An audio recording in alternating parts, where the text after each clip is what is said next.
Hello everyone and welcome back to another Kerbal Space Program video back on the PC. That's right, my hand is better. I'm no longer in the splint, so I'm no longer shackled to the PlayStation 4 for producing Kerbal Space Program gameplay. So let's celebrate in style by building one of the most requested ships I've had on this channel, and that is the SpaceX Starship. Now, when you go on YouTube, there are loads and loads and loads and loads of Starship recreations, but there aren't as many Moonship recreations. And I thought the Moonship would be quite a topical one to recreate because very recently, like last week, SpaceX was awarded the NASA contract to build the Human Landing system. In fact, they're the only company that actually won that contract. All the others were too expensive. So this is going to be the actual real spaceship that lands humans on the moon. So let's recreate it in Kerbal Space Program in Kerbal style. Now, a lot of people, when they recreate the Moonship and stuff, they kind of make the windows and stuff out of flags or lights or something because it looks a little bit more aesthetically accurate. But I thought I'd take some slight liberties and use actual real windows, which look a little bit more chunky and not quite the same as the actual real Moonship windows, but I still think it looks good, and these windows actually function. Kerbals can look out of them, and they light up when you turn the lights on, etc., etc. For the actual body of the Moonship, I'm trying to recreate that, iconic white, white look, and to do this, I've built the whole thing out of fairing pieces, or at least that's what I'm doing. I'm encasing the whole thing in fairings. Just a second. Are we going to build that fairing up? There we go. Oh yes, I'm using the stainless steel, but of course the Moonship itself is white, not the silver bare metal color scheme that we've come to expect from Starship vehicles built thus far. But there's the general shape. Oh, there we go. I've changed it to the right color as well. There's the general shape of the Moonship itself. Now we're going to add the Raptor engines. I'm going to add 3 sea-level Raptors, which are being represented by vector engines, and then 3 vacuum Raptors, which here are being represented by the Wolfhound engines that come with Making History DLC. I would have preferred to use the Cheetah engines, which are also optimized for vacuum usage, but their thrust is not as good as the Wolfhound, and they wouldn't have been as good for a ship of this size. I've then made the engine skirt out of another fairing piece, but left the end uncapped, and then just sort of offset a decoupler to form an end to that fairing piece. Now, this is actually take 2 of my attempt to build a Moonship. My initial attempt, I tried to be all clever and use those structural ring pieces to kind of build the skirt around the engines, but it turns out that those structural ring pieces are really prone to Kraken attacks because for some reason they have auto strut enabled by default, and you cannot disable auto strut on them, and they're defaulted to auto strut to the grandparent part, so you can't even alter the nature of their auto strut. So it just made them really temperamental, and whenever it touched an engine, the whole thing would shake itself apart, and it was a real shame. And the whole ship had those ring pieces all the way up its height, so I had to ditch the entire ship. It was a real shame, but I think it was worth it. Maybe I'll put like a blooper reel or something at the end of this video of all my attempts of the ship just crackening itself to pieces. Now here you can see me adding a few Lowne aerospace flags. These are not here to stay. The reason I'm adding these is because I wanted to have accurate looking solar panels on the Starship, and what I could have done was cover it in, functional solar panels, much like how I used functional windows to form the windows, but, they just wouldn't have looked very good. It would have been very obvious that it was a bit of a janky solution. So instead, I used flags and added this custom solar panel texture that I made that I thought looks fairly similar to the solar panels that are going to be used on the Moonship. That's them there, and the great thing about using the flags is that the flag is curved to the shape of the fairing, and it curves to 5 meters, to a curve of a 5 meter radius, which means it hugs the fairing nicely. Now for the lower stage, the super heavy, if you will, we're going to do the same thing we did for the upper stage, where we're going to use not the biggest tanks in the game, but the size just below, the formerly biggest tanks in the game before the Making History DLC came out, and encasing them in a fairing piece. However, this doesn't really provide enough fuel to get kind of power I want out of this, so we're going to add a few more fuel tanks around these and then offset them in. Now, you know what you're thinking.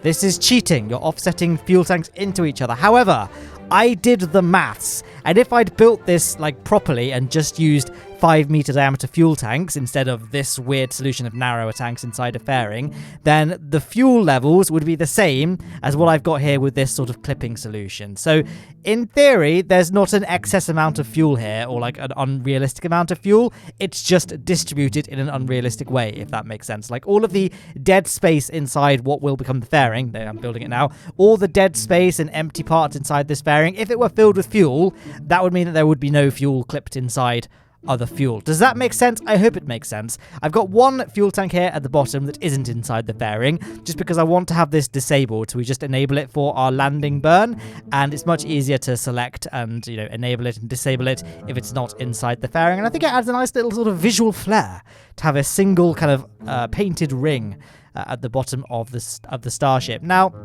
here you can see me adding landing legs. I did play around with the idea of having custom landing legs. I know some people have made great stock Falcon 9 style landing legs out of the robotic parts, but I just couldn't get them to work. And whenever I tried to offset those landing legs into an aesthetically pleasing way, like making them like part of those fins, they would just freak out. The Kraken would get to it and the whole ship would shake itself to pieces. And it really wasn't worth the headache that it ended up creating. So eventually I just went for a boring approach with landing legs. And I know someone in the comments are going to say that, oh, you know, the Super Heavy won't have landing legs. It'll be caught by the launch tower. I really don't have the patience or skill, to be frank, to pull that off. So we're going with the old school Super Heavy concept of just having landing legs. And I imagine the first iterations of Super Heavy will have landing legs, because that's going to be quite the technological feat to incorporate a launch tower that can catch the booster. Now I'm adding ladders. Again, I know the Moonship, or Moonship I should say, this is the Moonship. The Moonship will have an elevator or like some sort of cable system, but again, while you can technically do that in Kerbal Space Program using like pistons and stuff, it just never really looks that great. So I decided to just go with ladders. Keep it simple, keep it simple. And here I'm adding 2 more flags, and that's because the render we have of the SpaceX Moonship has a US flag and the NASA worm logo just below that ring of solar panels at the top of the rocket. So that's what we're going to do. We're going to add the NASA worm logo here. I made that in Photoshop. And then it came to adding the American flag above the NASA worm logo. And here, guys, I encountered a bit of a problem. So we can open up Photoshop and I'll show you what I mean. So this is the NASA worm logo here, and this document is the correct dimensions for a KSP flag. And as you can see, the American flag, it's the wrong shape for this template. You know, we either have too many stripes or too many stars, if that makes sense. You can't center it.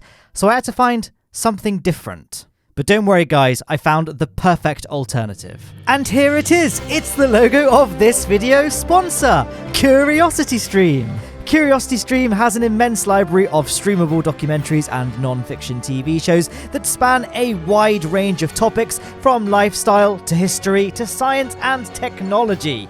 CuriosityStream has a plethora of award-winning exclusives and original shows, and is available on a massive number of platforms, meaning you can stream their content to any of your devices to watch it anytime, anywhere.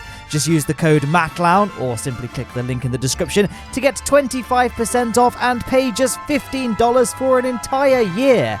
And with a colossal library and 35 collections of curated programs handpicked by CuriosityStream's experts, this is a ridiculously good price. I've been a huge fan of CuriosityStream for a long time, and I cannot recommend them enough.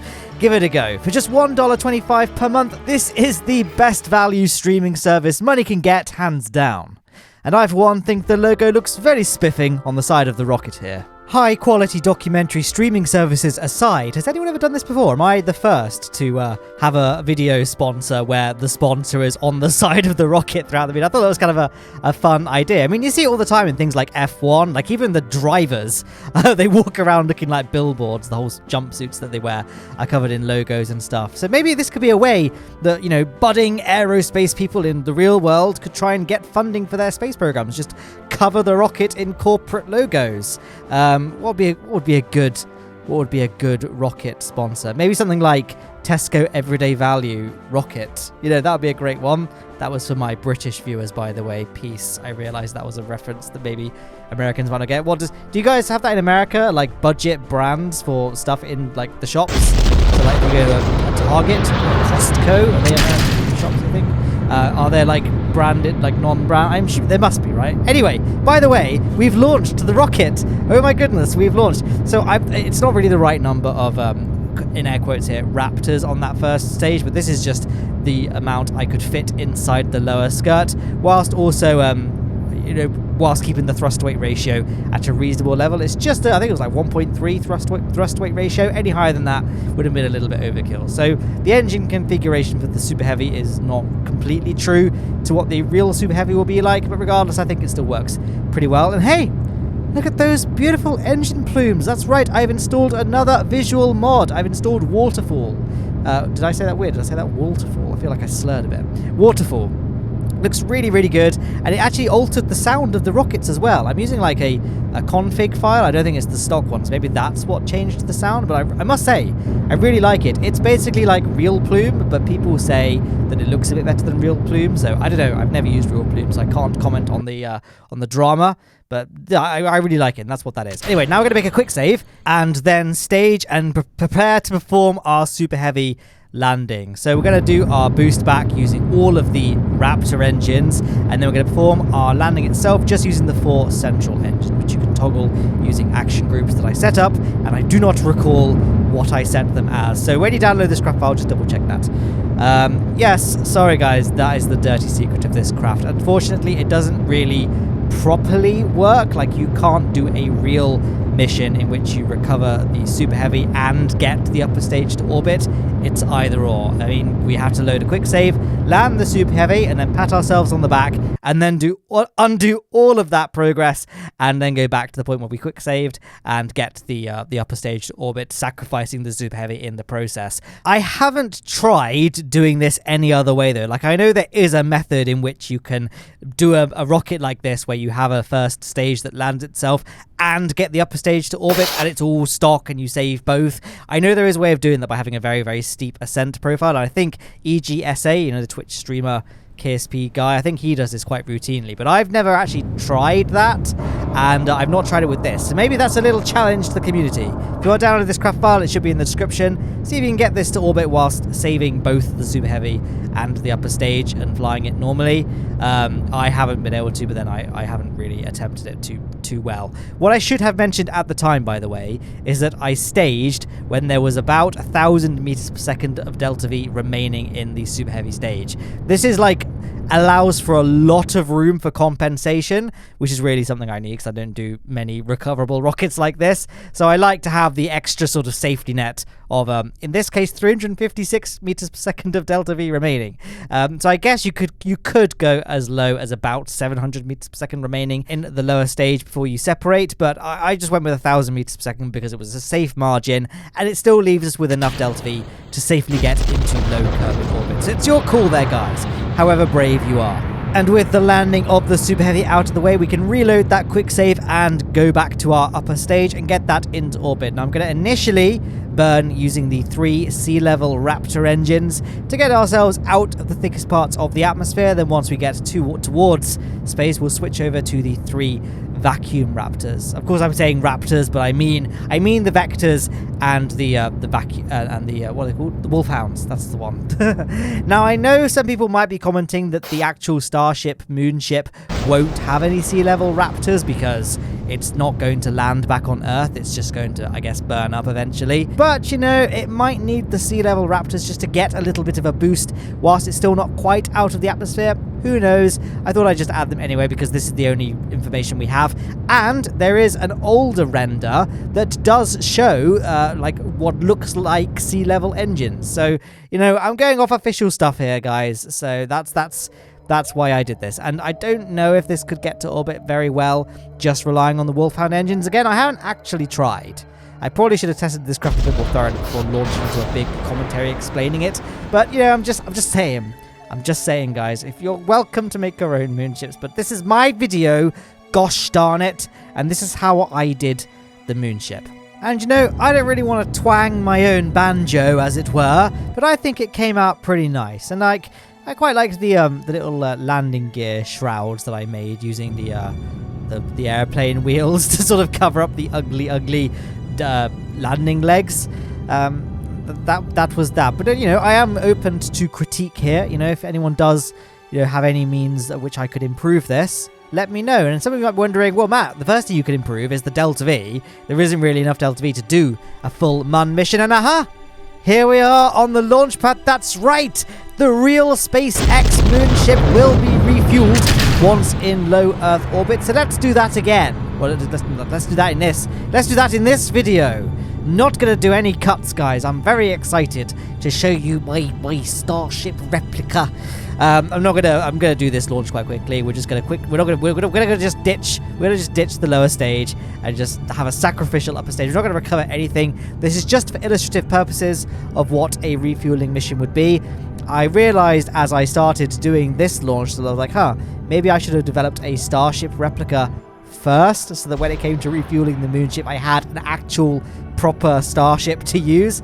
But whatever, you live and learn, don't you? So we've got a very bad looking Starship here. We do have a little payload on here, as well as some fuel to refuel the Moonship though, and that is because I forgot to add an actual power source to the Moonship.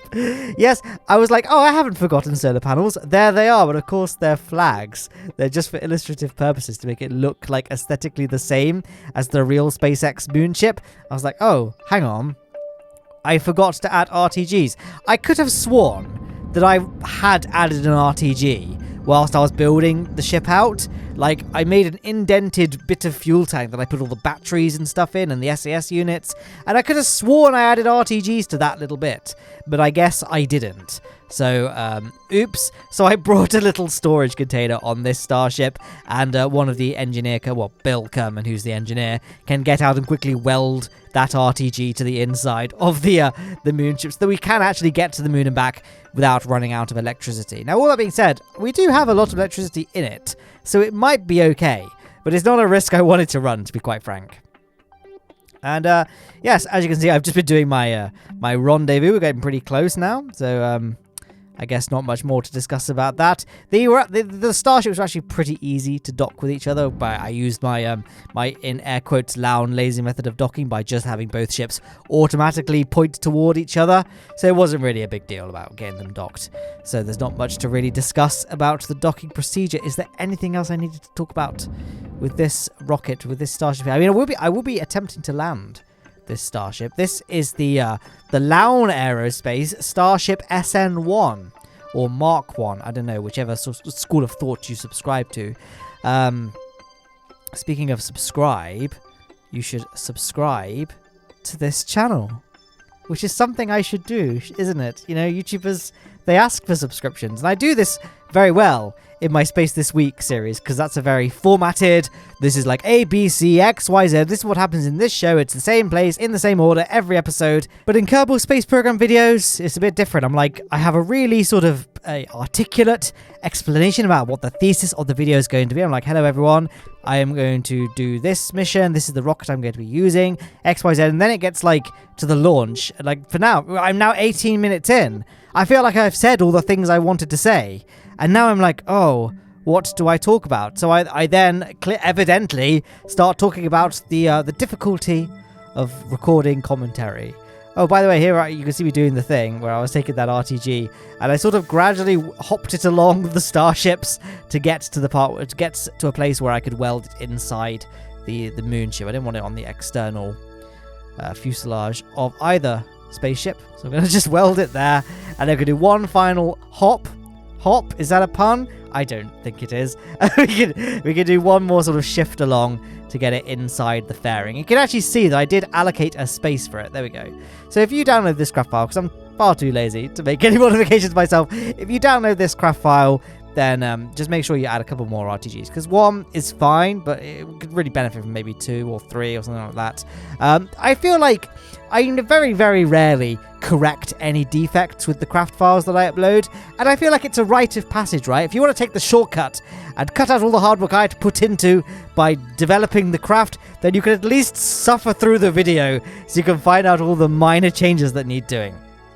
I don't know. I mean, I guess it's one way of increasing viewer retention, right? That mythical thing that YouTubers apparently are supposed to always hit.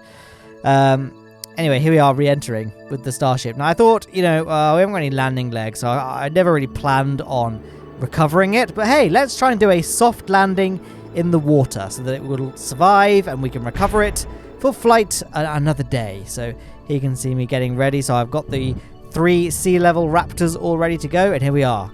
killing off our speed. We've performed a righting into vertical position, and then at the last second we went all SN9 and flipped over on the side and smacked into the water. So, if Elon is allowed to make mistakes and it's fine, I think Lowne Aerospace deserves a pass as well. Anyway, here we are performing our burn towards the Mun. I didn't include the making of the maneuver node because that's, everyone knows. You guys know how to get to the Mun by this point, right? Probably. If you don't, I can recommend many great tutorials from other YouTube channels. No, don't. I'm not going to be self-deprecating here because I'm very proud of the Lowne Aerospace series. So maybe go watch that. I don't know. I'm just stalling for time whilst we wait till we get to Mun periapsis, which is now. And now we can perform our retrograde burn. And that's it, really. I mean, the one thing that makes Mun landings difficult with this particular lander, if it wasn't obvious, is the fact that it's very tall. It's 30 meters tall, I think, nearabouts, which is very, very lofty. It's very, very prone to flipping over, especially with the springiness of Kerbal Space Program landing legs. So you got to try and land somewhere fairly flat. So I was anticipating I'd have to do quite a few attempts of our Mun landing. As it turned out, I only needed to make 2 attempts. The first attempt I landed on the slope of a crater, which is obviously not a great place for a ship like this, but the next instance is this one, and I landed in the middle of a crater, which is more or less reasonably flat. Like, it's still on a tilt, but it's just flat enough where it's okay. And here we are performing our touchdown now, being very conservative, as you can see, with our touchdown speed. I really, really did want to hit the surface at a very high velocity for obvious reasons. And then I thought, let's just try and level the tower by playing around with the spring strength. I find it's really hard to say that. The spring strength and the damper strength of the landing gear until we get into a roughly vertical position. I think that's pretty good there. And then we can go ahead and deploy the ladders in just a second. I think I'm just getting some cinematic views. Or which one's going to be the thumbnail shot? Is it going to be this one? Who knows? You guys will know because you saw this video, but I don't know at this point what the thumbnail is going to be. And there go the ladders. That's a pretty good shot. This could be the thumbnail shot. Who knows? Anyway, Valentina has got important stuff to do. She's going to climb past the Curiosity Stream logo and is reminded of all of the great documentaries available on their service as she continues her descent down to the surface of the Mun. Eventually, nearly there. It's quite a big vessel if it wasn't obvious. Now, I know some people might be saying, oh, the actual Starship is 70 meters tall, and I mentioned earlier that this is 30 meters tall, and that's because I'm kind of going on Kerbal scale. I know Kerbal scale in general, I think, is 1/8. Like Kerbin is 1/8 the size of the Earth, etc. But looking at the actual rocket parts, the Saturn V, I believe, if memory serves me correctly, is 10 meters wide. But the Saturn V fuel tanks in Kerbal Space Program are 5 meters wide. So I would interpret that as Kerbal Space Program parts are about half of what real life parts are. Now, I know that 30 is not half of 70, but it's close enough. And this looked right. I was basically like, that looks about right in terms of its proportions. I think in retrospect, like after I've watched the footage, that maybe my Super Heavy is probably a little bit stumpy. Like the real Super Heavy is taller than my Super Heavy. But, it was right for this mission. It had enough fuel to land and had enough fuel to get us to a reasonable height before second stage separation. So I think it was appropriate. Maybe I could have made it taller and just spread out the internal fuel tanks a bit more. Who knows? It's all a work in progress, really. If I ever did a full-on Starship replica or like a Juna Starship replica, if that ever becomes a thing, then maybe I can try and revise that. But I think it worked. It worked pretty well. Now here you can see I was trying to be awfully clever and had Bill come and drop all of the science down to the surface to save me having to individually carry each experiment down. But once I'd done that, there was no way for the Kerbals to activate the science. Like, I walked up to them, I pressed every button on the keyboard, I clicked around, and they were all just dead. And I couldn't even pick them up to store them in a Kerbal's inventory. It was just there. And I don't know if this is just me being dumb, or if the game glitched out and you're not meant to use the deployables in this way. I'm not sure. I googled it and I couldn't find any answers.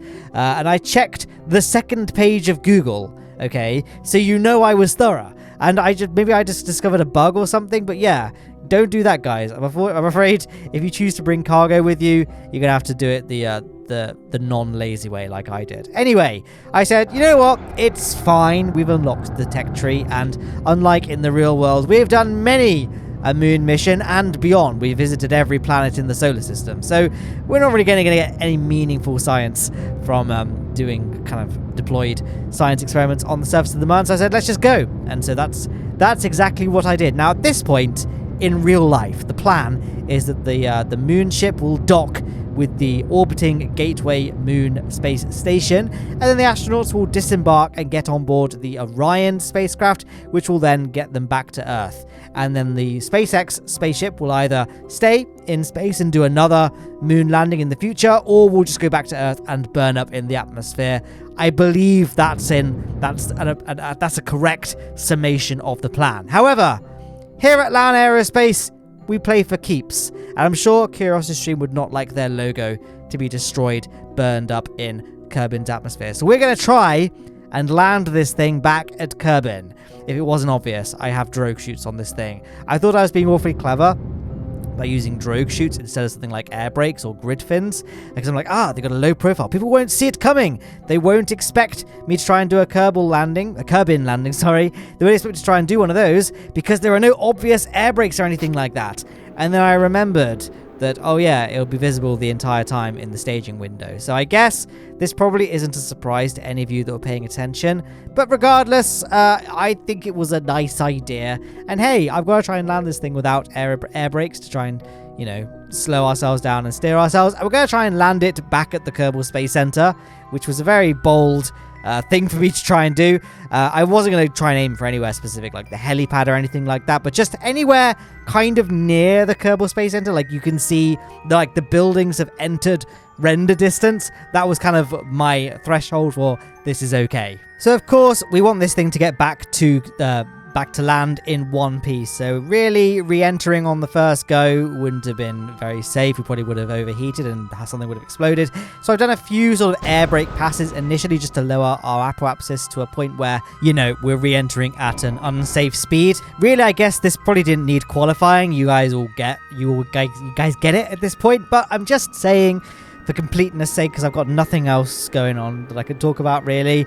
Life is still quite empty for me, because it was awfully morbid, wasn't it? Because COVID has still forced us into lockdowns and stuff, so most things that I enjoy are still illegal. Been trying to get back into cycling. Now I've got my hand free. I've been trying to do some to strengthen it by going on some very gentle bike rides. When I say cycling, I don't mean getting all out in the lycra, racing down the roads. No, it's mountain bike in a park, pedaling along nice and slowly, go from there. Subscribe to my second channel, by the way. I've done some mountain bike videos where I mounted a GoPro to my handlebars, and you can just watch me on my little on my adventures. So there you go, you can watch that. I've got another one that you're gonna enjoy hopefully soon. I cycled about 40 kilometers or 30 kilometers. I think it's 38 kilometers. Cycled there from Plymouth to another town along a disused railway. It was a nice, fun adventure, and I'll upload that eventually at some point. So you subscribe to mattlowne too, and that's mattlowne TOO, because it's a pun. Anyway, there's a list of Patreons on screen who make this mess possible. And by the way, the video is over. Hope you enjoyed it. I landed it back on Kerbin and was just on another tangent by the time it got to the end. So how's that for an anticlimax? I do hope you enjoyed the video regardless. There's 2 more on screen if you want to check out those. I've not got enough time to explain what they are, but you can just read them, right? Subscribe, like, all that good stuff. Thank you. Bye!